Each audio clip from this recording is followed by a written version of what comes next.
Hi folks, it's Rob Flux here from Property Developer Network, coming to you once again for another Sunday session. Today's topic is on site meetings. I'll get to that a little bit more in detail in a moment. Knowing that it takes a little while for people to actually come on board, just go through a couple little housekeeping elements. So just had one of our regular monthly events in Sydney yesterday, and we had presentations there from CoreLogic RP Data, and also they were, I guess, the industry expert, giving us a little bit of a lesson on, how to use the RP Data product, to get the most out of the project. So want to very much thank CoreLogic for coming along and doing that, and they gave us a very special deal, which I'm going to talk to in a moment, which we can actually share the love out to the wider world.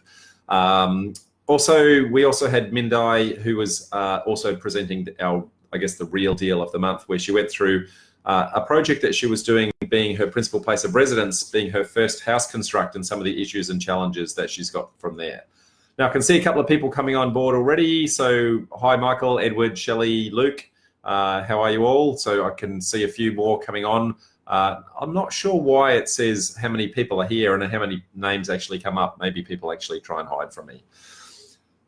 Give you some upcoming dates that are coming up for you in our meetup community. So we've got in Melbourne, we've got December the 7th is our next event there. And that will be the last one of the year for Melbourne. That's all about deal finding. We've got a deal finder coming in and telling us all about the process that they go through, how they actually work that, how you can actually engage in deal finding, what the services that they actually offer, working in a buyer's agent type capacity.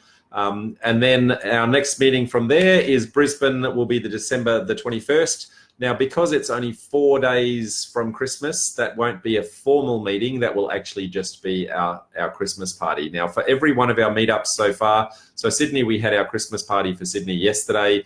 Melbourne will have our Christmas party on December the 7th.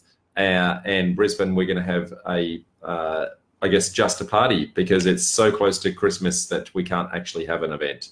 I can see a few people having a shout out. So Luke says, great session yesterday. Yes, it was, Luke. Thank you very much for that, mate. Always great to catch up with you and I guess the rest of the community out there. Michael says hi. I can see Ravi's there as well. Shirlene says hi. And Luke says, I like stalkers. Okay, I'm not sure what that's referencing. So Ravi says hi. Adam says hi. And Luke says Christmas party 21st of December. So you're coming. That's fantastic, Luke. Great to see you there, mate. And then our next formal meeting for Sydney will be January the 25th, being the new, the new year. So I've got Sunil going to be looking after that particular one in Sydney, because I will actually have my first official holiday in 5 years. And so I'm going to leave the show all up to Sunil. So, and I'm sure he's going to do a fantastic job there. Now, today's topic is site meetings, and I guess how and what you would do on a site meeting, why you would have site meetings, all those sorts of things. We're going to cover that off in detail today.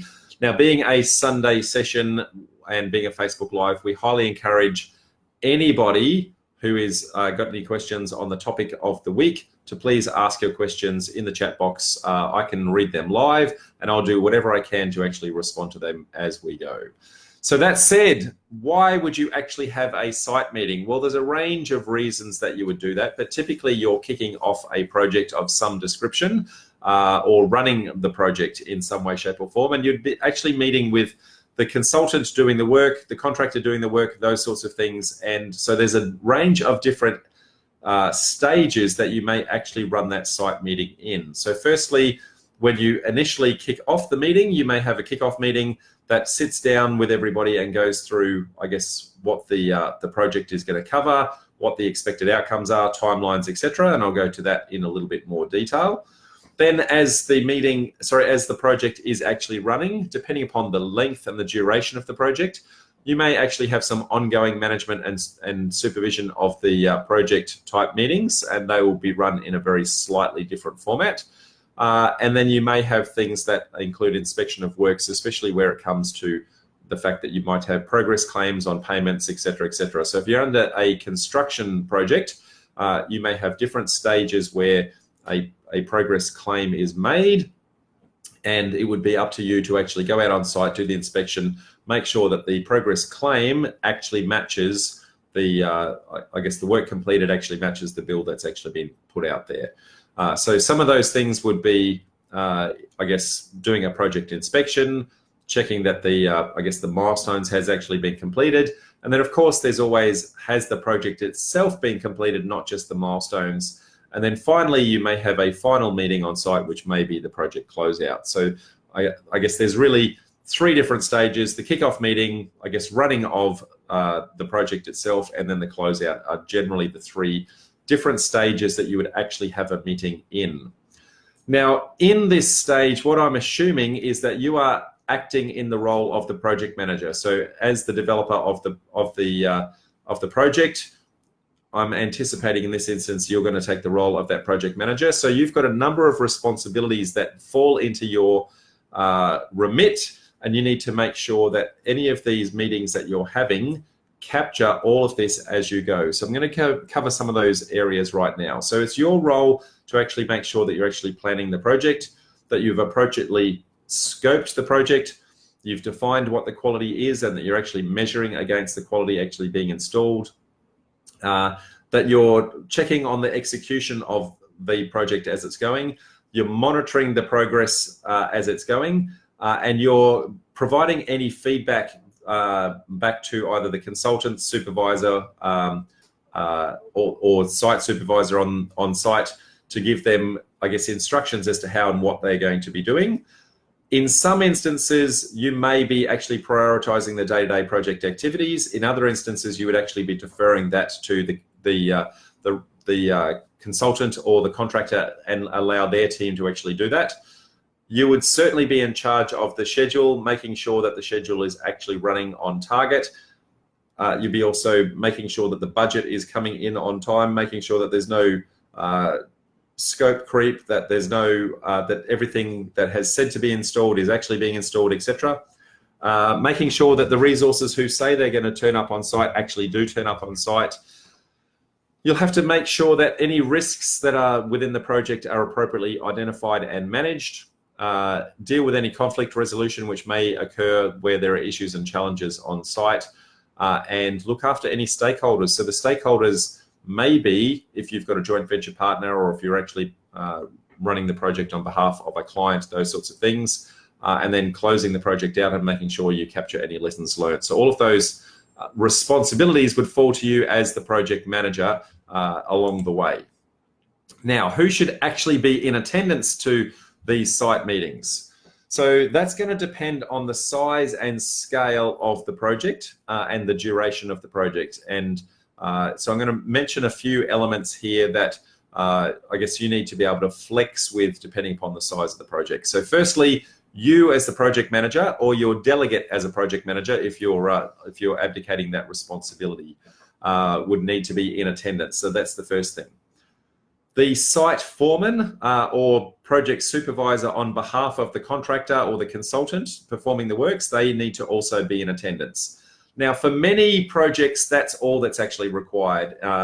You know, if they're small in nature, small in duration, it may be that it's just the 2 of you that actually meet on site.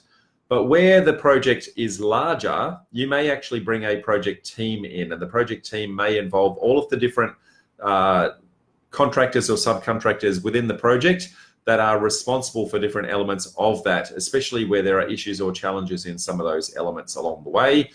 And depending upon if you're representing yourself or if you're representing others, you may also have the client in attendance as well. So especially if you've got a joint venture money partner, they may wish to attend. Now, in most instances, the client themselves would not be a contributor into the process, but rather they would be actually a witness. And your role as the project manager would be to facilitate that and make sure that they are fully informed from the process, but they're not actually trying to take over the meeting. Okay. So what would be the agenda of one of these meetings? Well, I guess it's going to change depending upon where in the process you are. So when you're kicking off the project, then the elements that you're going to cover in the agenda are going to be slightly different to when you're running the project in train. which are going to be different again to when you're in project closeout mode. So I'm going to just talk to each of those different elements. So when you're kicking off the project right up front, so the very first thing you would do is go through the project scope. So the project scope would be, I guess, what are the technical considerations, specific techniques or methodologies that you want to actually make sure are actually covered off, any specific requests that you've got, quality control, that sort of thing. You're going to go through the budget. You're going to go through timelines, schedules, milestones, and expected delivery items in doing that in that project scope. You want to make sure at that kickoff meeting that what you got quoted and what they are about to start the project on is actually the same thing, that everybody is in alignment with the outcomes with regards to quality and time, et cetera, et cetera. So that's really important at that kickoff meeting, that you have that project scope conversation.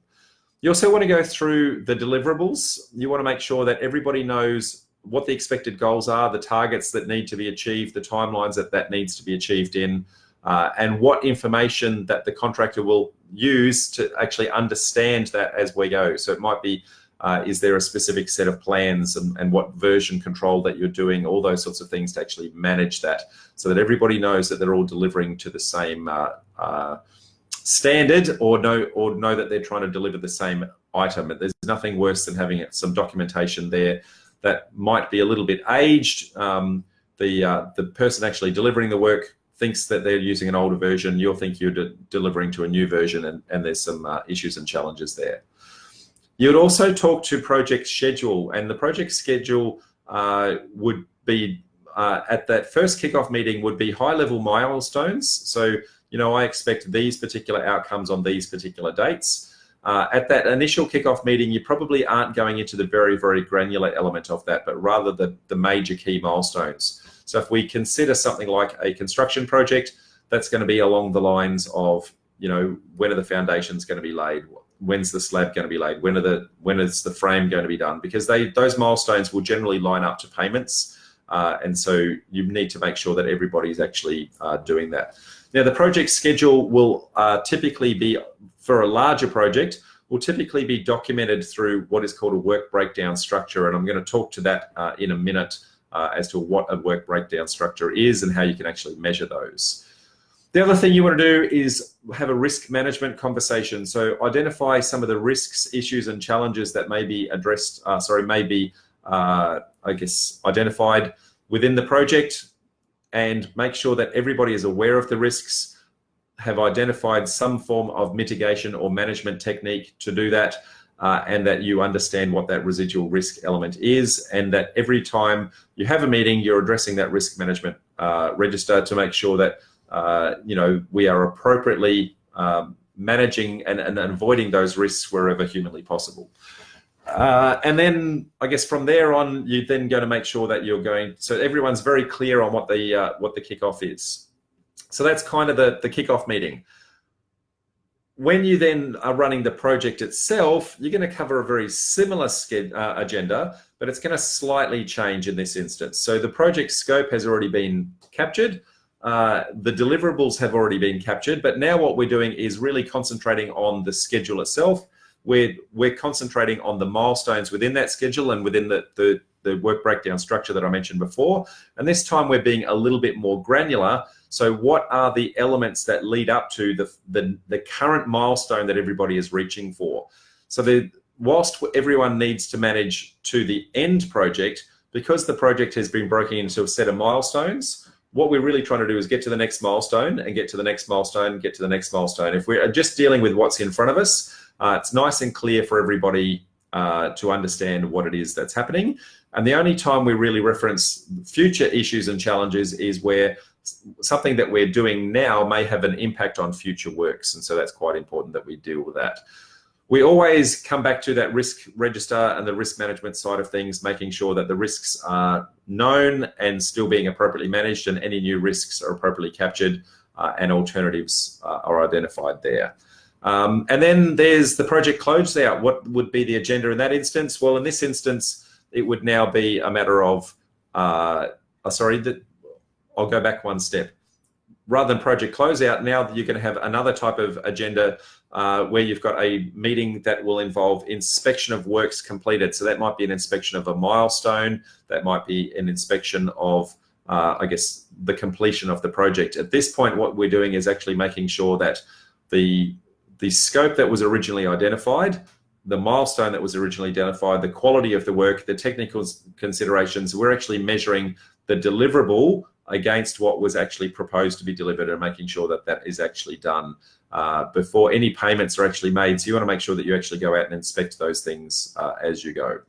And then finally would be a project closeout. Now, again, no need to cover the scope because that's already done. The deliverables have already been completed. What we're really doing is going out and doing, making sure we do our final quality inspections, identifying any minor defects that might need to be resolved, and also doing a lessons learnt. Quite important to actually do a lessons learnt on a project because every single project will have something good or bad that you can learn from in the process. And it's quite important that you actually capture that so that next time round you're not making the same mistake. Or alternatively, if things went really, really well, what did you do specifically that enabled that to work really, really well? So make sure you get those lessons learned. Especially for any of you out there that are wanting to present real deals into our community, it's very important that you're capturing those lessons learned because that's important for your own personal growth. That's also important when you're actually sharing that in and around our community. So I mentioned before, I guess, a work breakdown structure. So work breakdown structure is the detailed granular level of elements within a project that you will actually be trying to manage to when the project is being rolled out. So work breakdown structure is generally broken down into chunks of work, and then those chunks of work are then broken down into sub-chunks. So if we consider a house construction as an example, then the milestones are generally those high-level chunks that you're trying to manage to. So it would be the slab being laid. It would be the foundations being dug, the slab being laid, the framework being installed, the roof being installed, all of those elements as you go and construct. So they are the high-level WBS items. But then that high-level item is then broken down into some subtasks, and those subtasks are all of the small little elements that impact whether or not that high-level task can actually be done and the amount of granular work that needs to happen there. So, for example, before you can actually dig the foundations, you've got to make sure that you've got all the appropriate insurances in place. You've got to make sure that there's a safety fence in and around the property. You've got to make sure that everybody knows what the OH&S requirements are on site. You've got to make sure that any earthworks and machinery that is needed has been booked and scheduled to come on site. If the works are going to go over several days, you want to make sure that there's actually a toilet box that's actually installed. All of those things. So they're all individual tasks that need to be done. And so they tend to be broken down into a very, very fine granular detail. And when you've got that WBS, when you turn up to the meetings, you can actually go and actually tick off and make sure that those things have actually been completed.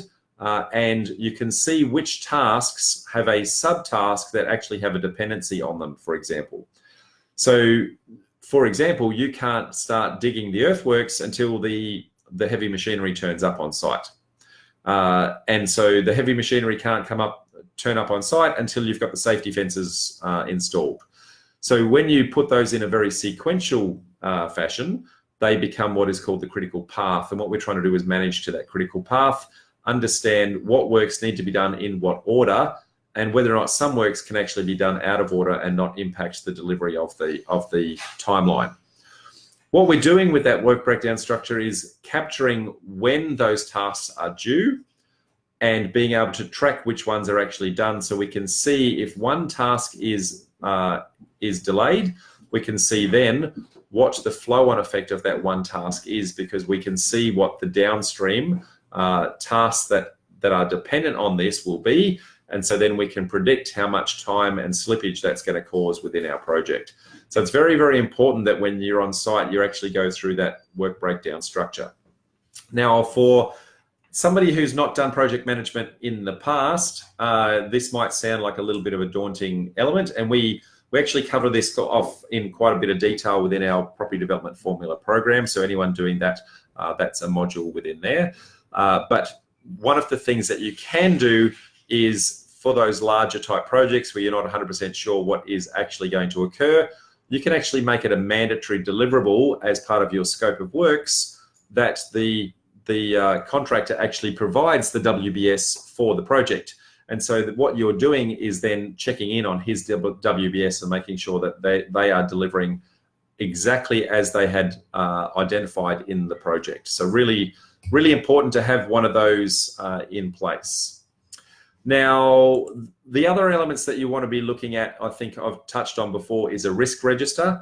So the risk register is really trying to keep a track on any active risks within the project itself.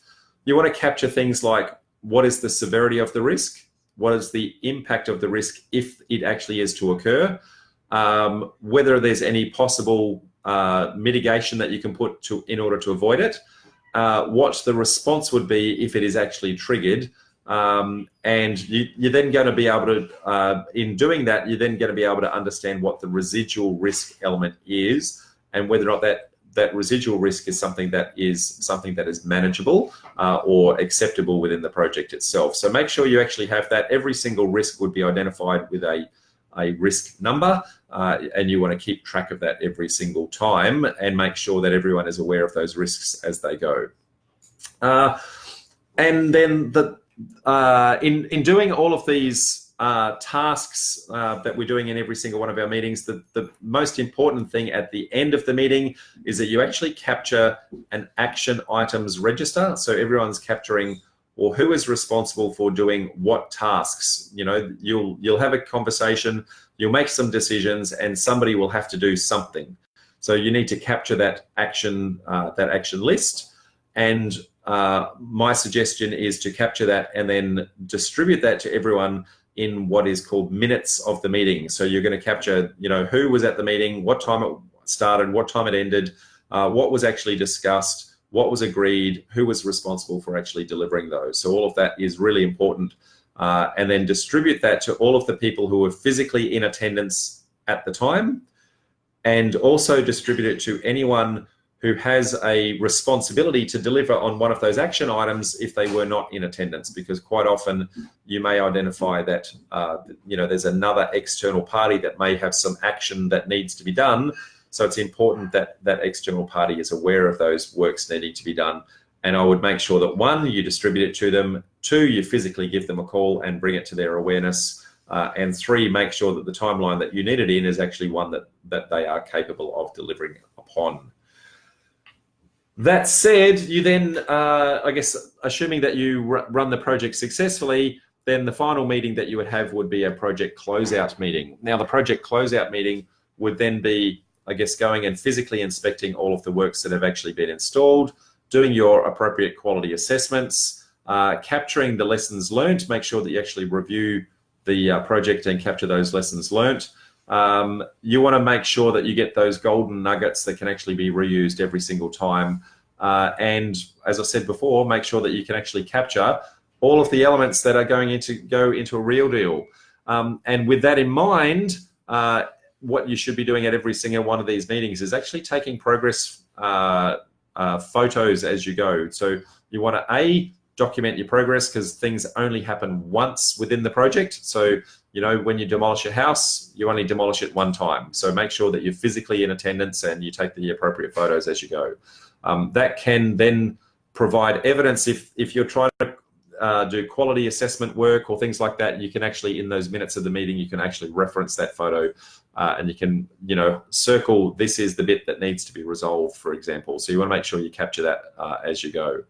And that's kind of what you do in order to cover off a site meeting, folks. What is really important in those is making sure that, probably the most important thing is that you have a personal rapport with the other people at the meeting. It's not about dictating your position. It's about, you know, property development is actually a people sport. No matter what stage of the project you're in, there's always people that you're actually dealing with. So understand what are the motives and drivers and the like that are, I guess, going to make the other person do what you're wanting to do. It's important that you're not dictatorial, but you are firm in your requirements and that you manage people rather than I guess, control people in how they actually do that. If you keep that good rapport with your consultants and your site supervisors, etc., then everybody will progress really, really well. If you don't, that's where you can have conflict, and you can have conflict both from a personality perspective, or if you identify issues and challenges along the quality of the work, or the project timeline is slipping, those sorts of things. So, you know, being able to manage that conflict is quite important, and having good interpersonal skills is a critical part to that process. So that's kind of an overview of the process, folks. Little bit of a short, sharp one today. So if you've got any questions in and around site meetings, now would be the time to throw that out there. Whilst I'm waiting for some questions to come through, I will just remind everyone of the upcoming events that we've actually got. Coming into Christmas, it's a little different to normal. So we've just had our Sydney Christmas Sydney last meeting, which included our Christmas party. So that was just yesterday. So our next Sydney meeting will be January the 25th, which is, I guess, the first meeting in the new year. In Melbourne, our next meeting is on December the 7th, and that's going to be, I guess, the final meeting for the year for Melbourne. So that will incorporate our Christmas party there as well. So make sure that you get a leave pass and come along to that. And for Brisbane, December the 21st will be our last meeting for the year. And because it's only 4 days from Christmas, as I said, we won't have a formal meeting, but instead we'll just have some informal drinks. And that's always been popular in the past. We get plenty of people come there. That said, folks, I can't see any questions coming through, so I'm just going to hold on for 30 seconds or so. We'll have a little bit of a sip.